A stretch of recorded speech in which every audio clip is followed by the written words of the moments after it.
Hey Diamond Dashers, happy Tuesday. Today's message is all about working with people who have different learning styles and different strengths than you.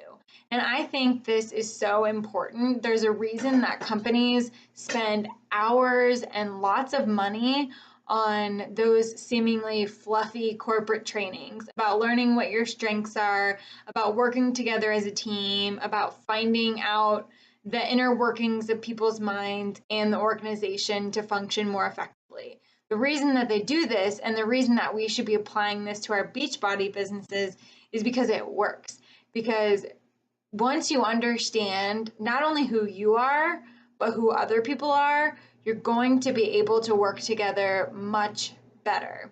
And I think this is called emotional intelligence. And if you guys are not familiar with this topic, I highly, highly recommend that you spend some time learning about it. One of the most popular tests is the Myers-Briggs test, and chances are a lot of you guys have probably taken that in some sort of corporate environment, maybe in school, and learn kind of what your personality type is. I think that you can only get this test if you do it through a facilitator, so it's not something that you can do online.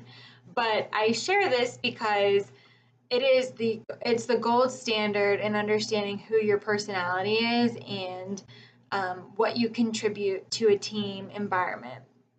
And this is important because there is no right personality. You know, I think a lot of times we all get really excited to hear our results and all the positive things that the results tend to say about our personalities. But then, you know, there's obviously the extremes to which your personality can be taken depending on what it is. And so the reason that this is so important is, oh my gosh, my dog, sorry. Now she got me all off track. The reason understanding your personality or knowing that there is no right personality is important because you're gonna encounter people who are different than you, people who may approach problems in a different way, people who are going to see the same roadblock that you see and not be able to get through it in the same way that you're going to get through it. People are not going to be motivated by the same things that you're motivated by. And as you grow your team, you have to realize, yes, we're trying to attract people who are like us, but we're also we're not trying to basically create clones of ourselves. It's just not possible. Someone may have similar interests as you, but they're not necessarily going to be like you. And this is important because I think if you go out there and assume that everyone is going to want to go at the same pace as you, everyone wants the same things out of it, everyone thrives on recognition or financial, benefits, whatever, is driving you, whatever your why is, if that's not their why, then you're not connecting with them on a deeper level. This goes for not only recruiting, but once you have coaches on your team. And I know that people are really starting to build their teams in this group, and it's so exciting. And I want you guys to focus on this early on because I hate to say it, but you might lose people if you don't focus on understanding what people's different personality traits are and what that means for your leadership style early on. And like I said before, there's no right or wrong personality. They're just different. And so you need to be able to understand how to work together. And I know I mentioned the Myers-Briggs test earlier, and sorry, I got a little distracted with my dog, lost my train of thought. But what I would recommend doing and what I would like to start doing with my own team is taking a personality test, a standard personality test, both for yourself and both with your team, and sharing the results, encouraging people to talk about what their personality style is like and what that means for them, what benefits and advantages that causes, but also what challenges and what disadvantages that causes.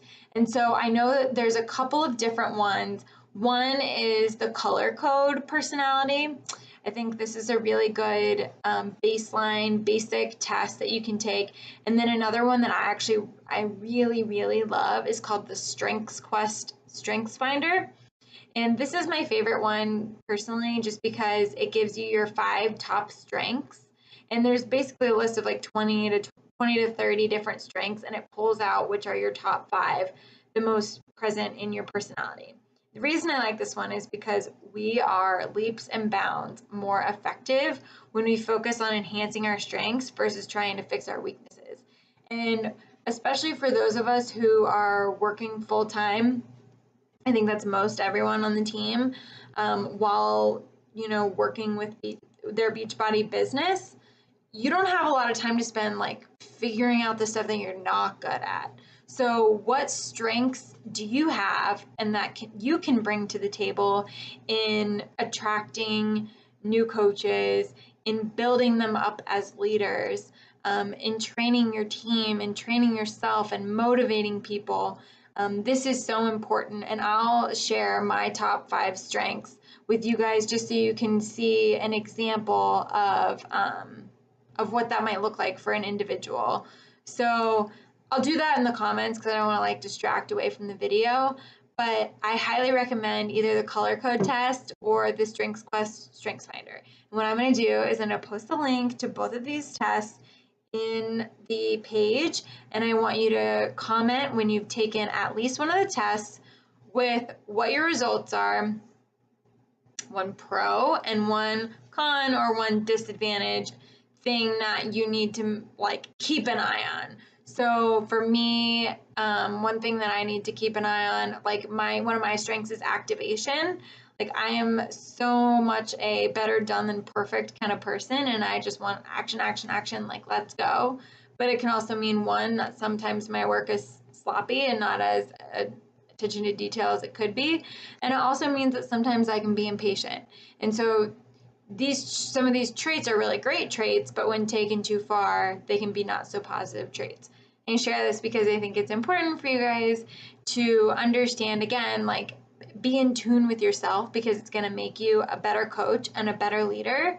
And encouraging your team and your growing teams to do the same is going to make you guys tighter knit and a closer coaching team in the end. So I'm gonna go. This video is really long. My dog wants to go outside. So I'll talk to you guys later. Can't wait to hear all about your strengths.